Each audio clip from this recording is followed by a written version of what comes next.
तिरुपति वाला मंदिर इतनी चढ़ावा आता, इतना चढ़ावा आता, 1 रुपए नहीं मिलता।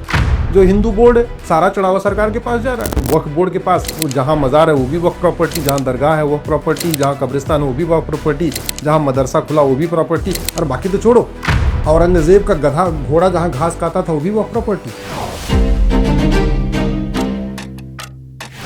जो बड़े इसके हिमायती बन रहे हैं इस कानून के, वो ये बता नहीं रहे कि उनके पूर्वजों ने कितना दान किया।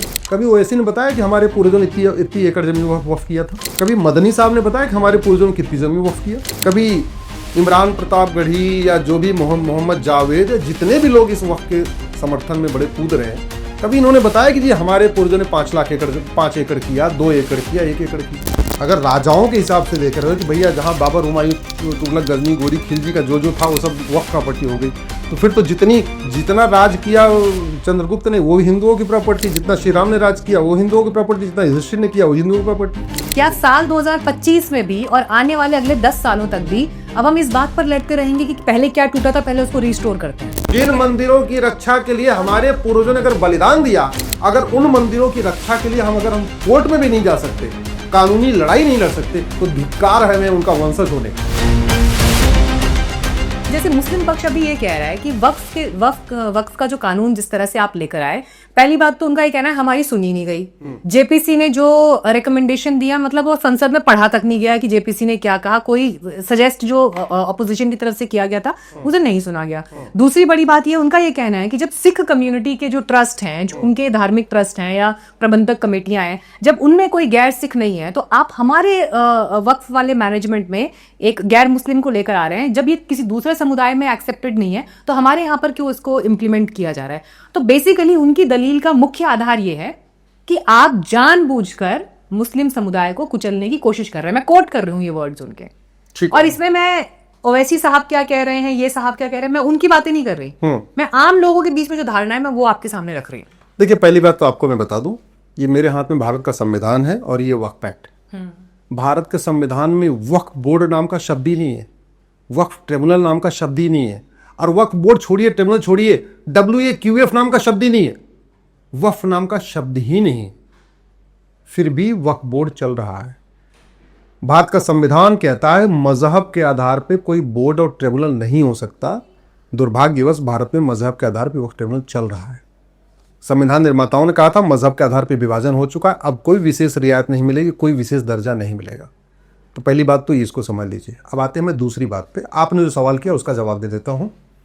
पहली बात तो हिंदुओं के पास बोर्ड है, हिंदू बोर्ड है, लेकिन वो वक्फ बोर्ड जैसा नहीं है।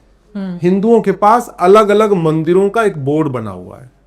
काशी विश्वनाथ चलाने के लिए काशी विश्वनाथ का बोर्ड है, देवस्थान बोर्ड अलग अलग, मंदिर समिति वगैरह। ऐसा एक वक्फ बोर्ड नहीं है जैसा ये मुस्लिम्स के पास है कि एक बोर्ड है और उससे पूरा देश कंट्रोल हो रहा है। ऐसा कोई हिंदुओं के पास नहीं है। दूसरा, सिख कम्युनिटी का, हाँ, सिख कम्युनिटी के पास अलग है। मैं उसका एग्जांपल देता हूं। जो सबसे बड़ा डिफरेंस है कि वक्फ बोर्ड जो मुस्लिम्स की प्रॉपर्टी है उसको गवर्न करता है। हिंदू बोर्ड तो बेचारा वहां पे केवल बड़े मुश्किल से साफ सफाई करवा के मंदिर चला रहा है, वहां का चढ़ावा तक नहीं ले पाता। भारत में मठ मंदिरों को कंट्रोल करने के लिए 35 कानून चल रहे हैं, 18 राज्यों में 35 कानून, और वहीं दूसरी तरफ मस्जिद और चर्च को कंट्रोल करने के लिए एक भी कानून नहीं है। ये भी मेरी PIL चल रही है। भारत के मठ मंदिरों की सरकार 1 लाख करोड़ की प्रॉपर्टी पे कब्जा करके बैठी हुई है 18 राज्यों में। वहीं चर्च और मस्जिद की 1 रुपए की प्रॉपर्टी पे किसी भी राज्य सरकार का कंट्रोल नहीं है। उदाहरण आपको बताता हूं, मुंबई में सिद्धि विनायक मंदिर का सारा चढ़ावा सरकार लेती है, वहीं बगल में हाजी अली की दरगाह का 1 रुपए नहीं लेती है। राजस्थान में पुष्कर मंदिर का सारा चढ़ावा सरकार में लेती है, अजमेर शरीफ की दरगाह का 1 रुपए नहीं लेती है। आप वैष्णो देवी मंदिर का सारा चढ़ावा सरकार लेती है, वहीं बगल में हजरत दरगाह है, वहां पे भी चढ़ावा आता है, वहां की 1 रुपए नहीं लेती है। तो पहली बात तो हिंदू वाले बोर्ड और वक्फ बोर्ड की तुलना बंद होनी चाहिए। हिंदुओं के जो बोर्ड है केवल और केवल कि वहां पंडा पुजारी कितने लगेंगे, कितने करते रहेंगे, वहां साफ सफाई। तिरुपति वाला मंदिर इतनी चढ़ावा आता, इतना चढ़ावा आता, 1 रुपए नहीं मिलता। जो हिंदू बोर्ड है सारा चढ़ावा सरकार के पास जा रहा है। हिंदू बोर्ड के पास कहां पैसा है? वहीं दूसरी वक्फ बोर्ड के पास मज़ार, जहाँ मज़ार है वो भी वक्फ प्रॉपर्टी, जहाँ दरगाह है वो प्रॉपर्टी, जहाँ कब्रिस्तान है वो भी वक्फ प्रॉपर्टी, जहाँ मदरसा खुला वो भी प्रॉपर्टी, और बाकी तो छोड़ो, औरंगजेब का गधा घोड़ा जहां घास खाता था वो भी वक्फ प्रॉपर्टी, बाबर का घुड़सवारी जहां करता था वो भी वक्फ प्रॉपर्टी, बीबी का मकबरा, बीबी का चबूतरा, बीबी का पता नहीं क्या क्या बना बना के वक्फ प्रॉपर्टी डिक्लेयर कर रखा है। और भारत के साथ धोखा कैसे हुआ, आपने बड़ा अच्छा टॉपिक छेड़ दिया। सबसे पहला वक्फ एक्ट बनाया जिन्ना ने अंग्रेजों के साथ हाथ पैर जोड़ के, वो बना 1913 में। 1913 वाला जिन्ना वाला एक्ट 1923 में बदला और 1954 तक चला। जब तक जिन्ना वाला एक्ट था भारत में वक्फ प्रॉपर्टी थी 50,000 एकड़, 50,000 एकड़। 1954 में नेहरू जी ने दूसरा कानून बनाया पुराने वाले कानून को खत्म करके, और जब वो कानून बदल आया उसके बाद तो सोचो वक्फ प्रॉपर्टी की जमीन दिन दूनी रात चौगुनी बढ़ना शुरू हो गई। इंदिरा गांधी ने थोड़ा उसको मजबूत किया, राजीव गांधी जी ने मजबूत किया। 1995 का है, आपको दिख रहा होगा, इसको नरसिम्हा राव ने किया, उसके बाद मनमोहन सिंह ने किया। और आज की डेट में जानती हो वक्फ प्रॉपर्टी 40 लाख एकड़ है। मुझे तो 10 लाख एकड़ की जानकारी थी, अभी पार्लियामेंट में गृह मंत्री जी ने बताया कि 39 लाख एकड़ हो चुकी है, जिसमें बंगाल और केरल का डाटा भी शामिल नहीं है। उसको अगर मिलाइए तो 40 लाख एकड़, यानी जिन्ना के कानून से वक्फ प्रॉपर्टी हुई 50,000 एकड़, और नेहरू जी और कांग्रेस के द्वारा जो बाद में कानून बने उससे वो प्रॉपर्टी हो गई 40 लाख एकड़, यानी 80 गुना बढ़ गई। सवाल ये है ये प्रॉपर्टी आई कहां से? ज्यादातर मुस्लिम, सच्चर कमेटी कहती मुस्लिम बड़े गरीब हैं, आप भी कहती, मैं भी कहता हूं हाँ भाई मुस्लिम की दयनीय स्थिति है। तो मुस्लिम की दयनीय स्थिति क्यों है? क्योंकि जो हिंदू गरीब थे, जो जजिया नहीं दे पाए, वही तो मुस्लिम बने। जो हिंदू उनकी तलवार का मुकाबला किए वो कन्वर्ट नहीं हुए, जो हिंदू जजिया देते रहे वो कन्वर्ट नहीं हुए। तो जो गरीब हिंदू थे, चाहे वो नाई थे, धोबी थे, जो भी काम कर रहे थे, जो गरीब थे, जजिया नहीं सरवाइव कर पा रहे थे, वो कन्वर्ट हो गए। वो कन्वर्ट हो गए तो मुस्लिम बनते उनके पास इतनी कैसे प्रॉपर्टी आ गई कि वो धड़ाधड़ एकड़ का एकड़ दान करना शुरू कर दी। जो बड़े इसके हिमायती बन रहे इस कानून के, वो ये बता नहीं रहे कि उनके पूर्वजों ने कितना दान किया। अच्छा, आप ओवैसी जी कितने इंटरव्यू आ गए, कभी ओवैसी ने बताया कि हमारे पूर्वजों ने इतनी एकड़ जमीन वक्फ किया था? कभी मदनी साहब ने बताया कि हमारे पूर्वजों ने कितनी जमीन वक्फ किया? कभी इमरान प्रतापगढ़ी या जो भी मोहम्मद जावेद, जितने भी लोग इस वक्फ के समर्थन में बड़े कूद रहे हैं, कभी इन्होंने बताया कि जी हमारे पूर्वजों ने 5 लाख एकड़, 5 एकड़ किया, 2 एकड़ किया, 1 एकड़ किया? ये बता नहीं रहे। गरीब कर नहीं सकता, जो सक्षम है ये बता नहीं रहे, तो ये प्रॉपर्टी 50,000 एकड़ से 40 लाख एकड़ कैसे हो गई? अगर आप ये फार्मूला करते हैं कि नहीं जहां जहां बीबी का मकबरा और इनका चबूतरा और इनका घुड़सवारी थी जो सब हो गई, तो उसके हिसाब से आज का जो एशिया है ना, यहां भगवान राम राज करते थे। 25 देश है, 25 देश हैं। आपका इंडोनेशिया, आपका उज्बेकिस्तान, आपका तजाकिस्तान, आपका किर्गिस्तान, आपका ये क्या कहते हैं सिंगापुर वगैरह तो छोड़िए, आज का पूरा एशिया पे भगवान श्री राम ने राज किया। तो अगर मुगलों के राज करने के कारण वो प्रॉपर्टी वक्फ हो गई, फिर तो पूरा एशिया हिंदुओं का हो गया। आज का चीन, अफगानिस्तान, पाकिस्तान, बांग्लादेश, म्यांमार, भूटान, लंका पे तो युधिष्ठिर जी ने राज किया था 5,500 साल पहले, वो भी चक्रवर्ती नरेश थे। तो ये तो फिर पूरा 11 देश है, ये फिर तो हिंदुओं की हो गई। और बाकी तो छोड़ो, अभी 2,500 साल पहले इतने एरिया में तो चंद्रगुप्त ने राज किया। अगर राजाओं के हिसाब से देख रहे हो कि भैया जहां बाबर, हुमायूं, तुगलक, गजनी, गोरी, खिलजी का जो था वो सब वक्फ प्रॉपर्टी हो गई, तो फिर तो जितना राज किया चंद्रगुप्त ने वो हिंदुओं की प्रॉपर्टी, जितना श्री राम ने राज किया वो हिंदुओं की प्रॉपर्टी, जितना युधिष्ठिर ने किया वो हिंदुओं की प्रॉपर्टी। ये फार्मूला नहीं चलेगा। एक दूसरी लॉजिक क्या दी जा रही है, अगर आप दूसरी लॉजिक मान लें, नहीं भाई इन्होंने बाबर, हुमायूं, तुगलक, गजनी, गोरी ने हाँ ये किया था तो इनका हो गया। राजा बदलता है तो सत्ता हस्तांतरण होता है। जैसे अंग्रेज आए तो पूरा शासन किसके पास आया? अंग्रेजों के पास। तो देश की पूरी प्रॉपर्टी किसके पास आ गई? अंग्रेजों के पास। अंग्रेज चले गए, भारत स्वतंत्र हो गया, पूरी प्रॉपर्टी किसके पास आ गई? केंद्र के पास, राष्ट्रपति के पास। तो कायदे से फिर वो जमीन तो राष्ट्रपति की हो गई। मेरा मानना है सभी जमीन की ऑडिट होनी चाहिए, या तो ये बता दें। अच्छा, कानून तो पहले से भी चल रहे, ऐसा नहीं कि नए नए कानून आए। मैं आपको उदाहरण दे देता हूं। ये चैरिटेबल ट्रस्ट एक्ट 1920 का है, ठीक है। सोसाइटी रजिस्ट्रेशन एक्ट 1860 का है, और ये सिविल प्रोसीजर कोड ये 1858 का है। 1858 से जब कोई हिंदू दान कर रहे थे वो सिविल प्रोसीजर कोड को भी फॉलो कर रहे थे, सोसाइटी रजिस्ट्रेशन एक्ट को भी फॉलो कर रहे थे, ट्रस्ट एक्ट को भी फॉलो कर रहे थे। अयोध्या के केस में हमने केवल धार्मिक भावनाओं की बात नहीं किया, 150 साल से मुकदमा चल रहा था, पूरा कागज दिखाया है अयोध्या का। काशी मथुरा भद्रकाली भोजशाला केवल भावनाओं के आधार पर हम लोग नहीं लड़ रहे हैं, हम बाकायदा कागज दिखा रहे हैं। तो अगर हम काशी मथुरा भद्रकाली भोजशाला का कागज दिखा सकते हैं तो ये जो लोग कह रहे हैं ये वक्फ की है, ये वक्फ की, उनको कागज दिखाने में क्यों दिक्कत है? और कम से कम जब ये कानून आ गए 1860 का सोसाइटी रजिस्ट्रेशन एक्ट और 1920 का ये अपना ट्रस्ट एक्ट और 1858 का सिविल प्रोसीजर कोड, उसके बाद तो ये मैंडेटरी हो गया था कि अब मौखिक में कुछ नहीं होगा, आपको हर चीज आपको कानून फॉलो करते हुए। उसके बाद जो जितना वक्त हुआ क्यों नहीं दिखा रहे? ये ना बेवकूफ बनाने वाली बातें हैं। सच्चाई ये है कि अभी तो बहुत ये कानून के संशोधन हुआ है। मेरा तो मानना है कि मजहब के आधार पे कोई कानून होना ही नहीं चाहिए, पूरा खत्म होना चाहिए और एक एक जमीन की ऑडिट होनी चाहिए, बाकायदा जो आए दिखाए वो ले। इस देश में सबसे ज्यादा दान कौन करता है जानते हैं? अग्रवाल समाज के लोग, माहेश्वरी जम्मू समाज के लोग, मारवाड़ी समाज के लोग, जैन समाज के लोग। पूरे देश में आपको बिरला धर्मशाला मिलेगी, पूरे देश में आपको माहेश्वरी धर्मशाला, अग्रवाल धर्मशाला, जैन धर्मशाला मिलेगी। और वो लोग आज से नहीं 200 300 साल से कर रहे हैं और उन्होंने बाकायदा कानून में उसको रजिस्ट्रेशन कराया है, बाकायदा विटनेस दिया है, उसमें नोटरी कराया है। तो इन लोगों ने जिन्होंने वक्फ किया उन्होंने क्यों नहीं कराया? कोई नहीं बताने के लिए तैयार कि हमारे पूर्वजों ने कितना किया, बस आ गए। मैं तो चाहूंगा जब सुप्रीम कोर्ट पे सुनवाई हो तो माननीय सुप्रीम कोर्ट के जजों की बात पूछनी चाहिए। और हमसे पूछा था, सबसे पहले मैं सुप्रीम कोर्ट गया इस वक्त। अभी इस मामले में कोर्ट में क्या स्टेटस है? मेरे ख्याल से केंद्र ने भी इसमें कैविएट लगाई है, कैविएट लगाया कि बगैर हमारा जवाब लिए, हमारा वर्जन लिए, इस पर कुछ फैसला ना। मैं आपको बता रहा हूं कि हमने इस एक्ट को चैलेंज किया। ये पहले मामला पूरा ठंडे बस्ते में था, वो अखबार में कोई चर्चा नहीं होती थी। हम सबसे पहले सुप्रीम कोर्ट गए तो सुप्रीम कोर्ट ने उस समय चंचूड़ साहब ने हमसे पूछा, आप ये बताओ कि आपकी कितनी जमीन पे वक्फ बोर्ड ने कब्जा कर लिया? आपकी मतलब इंडिविजुअल आप? हमसे अश्विनी उपाध्याय से।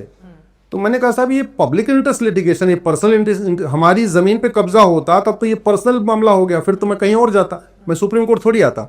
ये तो पूरा पब्लिक का कॉज है और 10 लाख एकड़ जमीन, मुझे उस समय 10 लाख एकड़ का डाटा था। मैंने कहा साहब 10 लाख एकड़ जमीनों पे कब्जा हो चुका है, तो इसलिए मैं आपके पास आया हूँ। नहीं आपको इस्टेब्लिश करना पड़ेगा कि इस एक्ट का मिसयूज हो रहा है। तो मैं ऑलरेडी एक लेके गया था कि तमिलनाडु में 2000 साल पुराने मंदिर पे कब्जा हो रहा है, गांवों पे कब्जा हो रहा है, किसानों की जमीन पे कब्जा हो रहा है, वो ले गया था। और ये तमिलनाडु वाला मुरुगन टेम्पल है? हाँ मुरुगन टेम्पल। हाँ।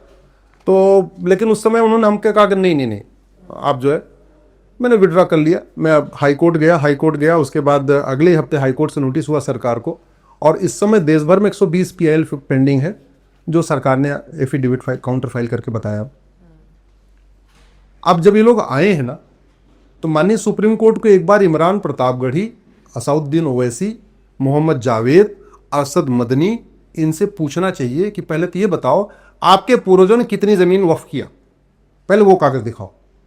फिर दूसरा सवाल पूछना चाहिए, ये बताओ इस कानून के बनने के बाद, जिसको आप चैलेंज करने आए हो, आपकी कितनी जमीन पे सरकार ने वापस कब्जा कर लिया? भाई उनका यही तो आरोप है कि नया कानून आएगा और सरकार सारी जमीन हमारी छीन लेगी। तो फिर तो काज ऑफ एक्शन दिखाना चाहिए। बताओ तुम्हें कोई नोटिस आया क्या तुम्हारी जमीन? नहीं उनका, लेकिन एक मुख्य दलील ये भी है कि जो वक्फ बोर्ड है उसमें सरकार तय करेगी फिर कौन होगा कौन नहीं होगा, गैर मुस्लिम्स की एंट्री होगी। मुस्लिम मामलातों में कोई गैर मुस्लिम कैसे फैसला कर सकता है, वैसे ही जैसे हिंदू मामलातों में कोई गैर हिंदू फैसला नहीं कर सकता। वो ये तुलना दे रहे हैं, वो झूठी दलील दे रहे हैं। झूठी दलील इसलिए दे रहे हैं कि जितने भी आपके हिंदू मंदिरों के बोर्ड हैं उससे वक्फ बोर्ड की तुलना करना नहीं सकता। किसी भी हिंदू मंदिर के बोर्ड के पास कोई मालिकाना हक नहीं है। किसी हिंदू मंदिर बोर्ड में कोई डिस्प्यूट होता है तो रेवेन्यू कोर्ट से चलता है। जज वाली बात भी आपने बोली है, तो जज का प्रेरोगेटिव है ना। फिर अगर ठीक है सीजेआई चंद्रचूड़ ने आपसे पूछ लिया, अभी सीजेआई खन्ना पूछे ना पूछे, ये उनका प्रेरोगेटिव है। उनका नहीं प्रेरोगेटिव ऐसे थोड़ी है मुझवानी। अगर जब 120 PIL, आप जरा समझिए, ये लोग जो आए हैं उनका ये कहना है कि 1995 वाला कानून ठीक है, हम कह रहे हैं 1995 वाला कानून गड़बड़ है। और हम पहले ही, मैं दिल्ली हाईकोर्ट में खड़ा हुआ हूं, हरिशंकर जैन, विष्णु जैन जी इलाहाबाद हाईकोर्ट में पहुंच चुके हैं। ऐसे देश की अलग अलग हाईकोर्ट में 120 PIL इस कानून के खिलाफ फाइल हो चुकी है, उसकी सुनवाई शुरू हो चुकी है।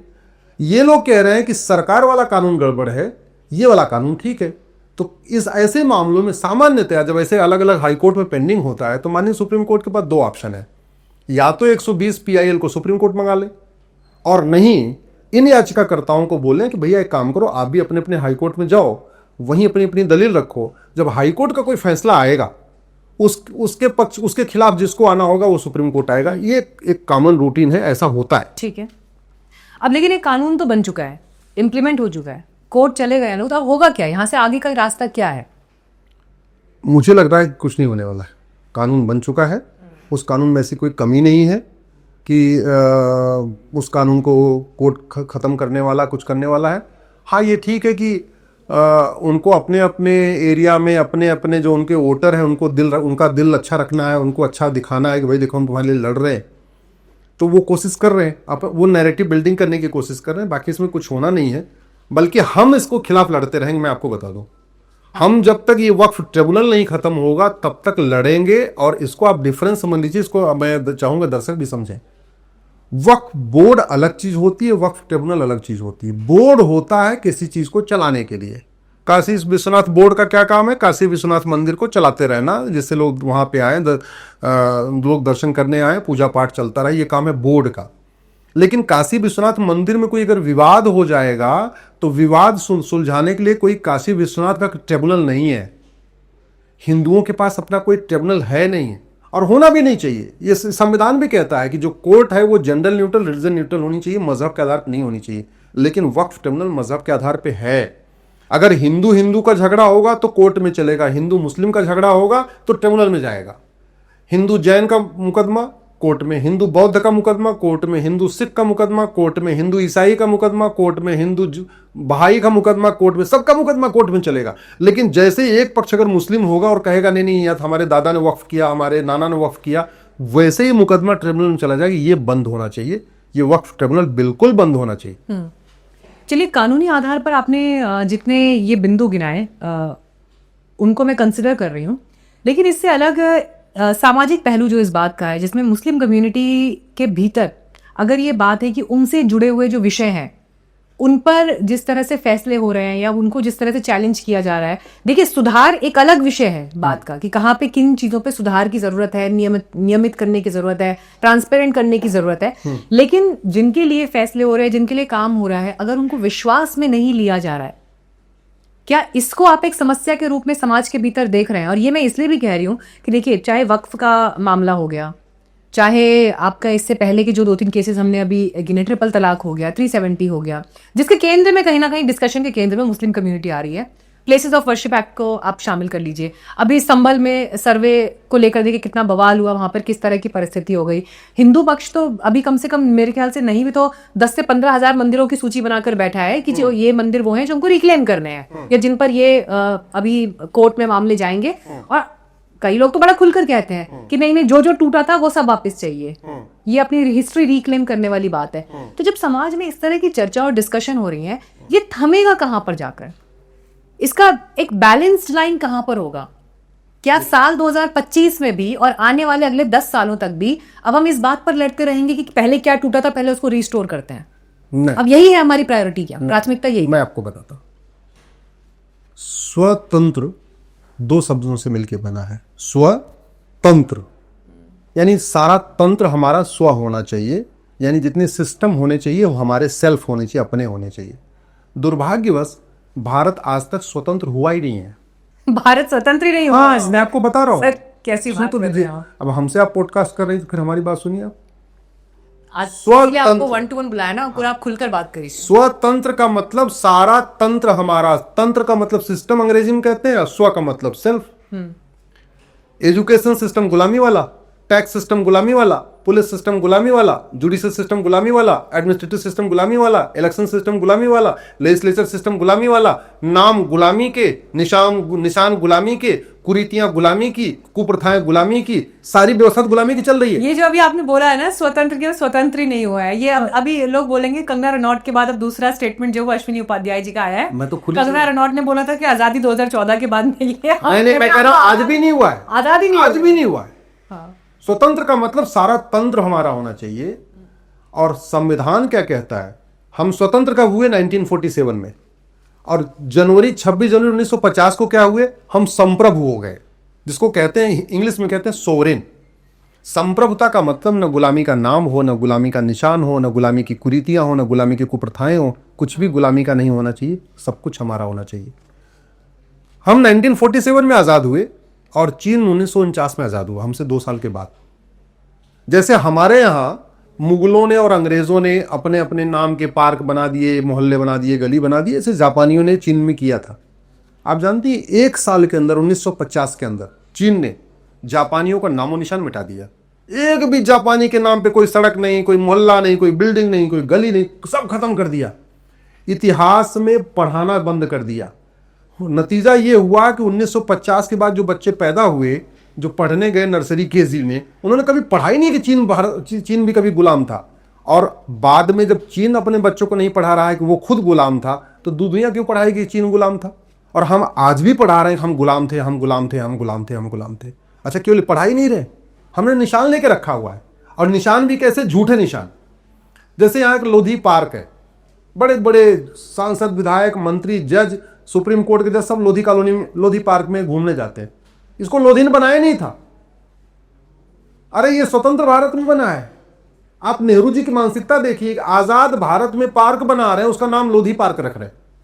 ये दिल्ली के अंदर आप इंडिया गेट के सर्किल पे घूमिए, Babar road, Humayun road, Tughlaq road, सहसा रोड, क्या बोलते हैं, शाहजहां रोड, ये जितनी रोड बनी है, ये कोई भी सड़क बाबर, हुमायूं, तुगलक, गजनी, गोरी नहीं बना के गए थे। ये सारी की सारी आजाद भारत में सड़कें बनी हैं और नाम रख दिया बाबर, हुमायूं, तुगलक, गजनी, गोरी का। दिल्ली को किसने बसाया? युधिष्ठिर ने। अगर आप महाभारत को मानती हैं तो इसका नाम पहले खांडोप्रस्थ था। दुर्योधन ने बोला कि नहीं, ये जंगल वाला, ये ककड़ीला एरिया है, पहाड़ी एरिया है, इसको युधिष्ठिर को दे दो। खांडोप्रस्थ को बसाया युधिष्ठिर ने, उसको थोड़ा अच्छा डेवलप किया, तो नाम हो गया इसका इंद्रप्रस्थ। और जानते हैं आपको, इस इंद्रप्रस्थ में युधिष्ठिर, भीम, नकुल, सहदेव के नाम पे एक भी सड़क मोहल्ला गली नहीं है। कुंती, माद्री, अभिमन्यु के नाम पे एक भी सड़क मोहल्ला गली नहीं है। और जिन्होंने कुछ नहीं किया था उनके नाम पे दिल्ली में सब कुछ चल रहा है। हम इसकी लड़ाई लड़ रहे हैं। मैं यही तो कह रहा हूं, हमारी गुलामी की सोच ही नहीं बदल रही है। और जब हम कहते हैं कि गुलामी के निशान हटाओ, गुलामी के नाम हटाओ, तो कहते रहे ये कब तक चले? अरे तब तक चलेगा जब तक खत्म नहीं हो जाएगा। जब तक हम स्वतंत्र नहीं हो जाएंगे, जब तक हम संप्रभु नहीं हो जाएंगे, हम तब तक ये लड़ाई लड़ेंगे। तो वो सारा काम धंधा छोड़कर नहीं, अब सबसे पहले जो 60,000 मंदिर जो टूटे हुए मंदिरों की लिस्ट में है, अब सबसे पहले मैं सुनिए, मैं आपको बताऊं, जिन मंदिरों की रक्षा के लिए हमारे पूर्वजों ने बलिदान किया, एक भी मंदिर आराम से नहीं टूटा है।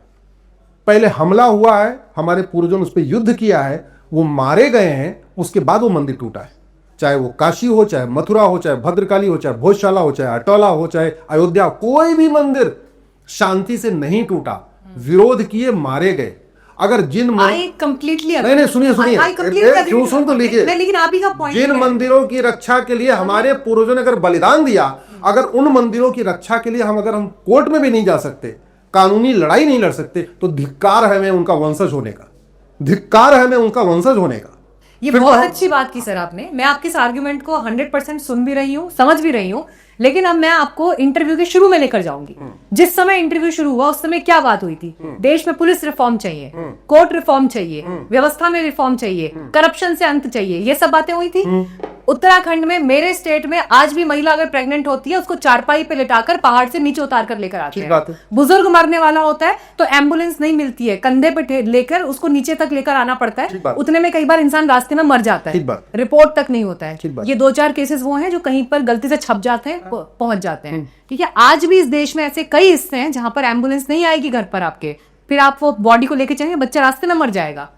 प्राथमिकता क्या होगी इस देश में? दोनों प्राथमिकता है। दोनों प्राथमिकता उसमें एक बैलेंस होगा या नहीं होगा? दोनों प्राथमिकता, उसमें बैलेंस होगा या नहीं होगा? उसमें संतुलन होगा या नहीं होगा? ये पॉइंट है। अब अगर आज आप ये कह रहे हैं, अगर मैंने आज की रिपोर्टिंग देखी, मैं ये देखना चाहूंगी, अगर अश्विनी उपाध्याय जी आज इस बात की लड़ाई लड़ेंगे कि भीम जी के नाम पर, यहाँ पर युधिष्ठिर जी के नाम पर ये होना चाहिए, कुंती जी के नाम पर ये होना चाहिए, मेरे मन में सबके लिए पूरा सम्मान है। हम भी उसी परंपरा से आते हैं, उसी उससे आते हैं, कहीं पर इतना भी पॉइंट ऑफ आयोटा डाउट नहीं है। लेकिन पॉइंट ये है कि अगर मेरे सामने कोई मर रहा है अस्पताल से लौटते हुए, उसको एम्बुलेंस नहीं मिल रही है, तो मेरे देश का रिसोर्स, मेरे देश के संसाधन, मेरे देश का एक एफिशिएंट एडवोकेट इस लड़ाई में लड़ेगा या कुंती और अभिमन्यु के नाम पर एक सड़क का नाम लगवाने पे लड़ेगा? मैं ये जानना चाहती हूँ, मेरे एक एफिशिएंट लॉयर अश्विनी उपाध्याय किस चीज पर खर्च होंगे? प्राथमिकता बहुत अच्छा।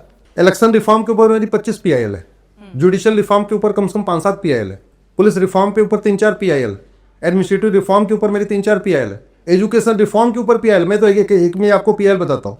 मेरा तो मानना है कि 65 एजुकेशन बोर्ड बंद होने चाहिए। भारत में मंत्री और संतरी के बच्चे की एक किताब होनी चाहिए। मेरे बेटे की किताब, मेरे ड्राइवर की बेटे की किताब अलग की होनी चाहिए।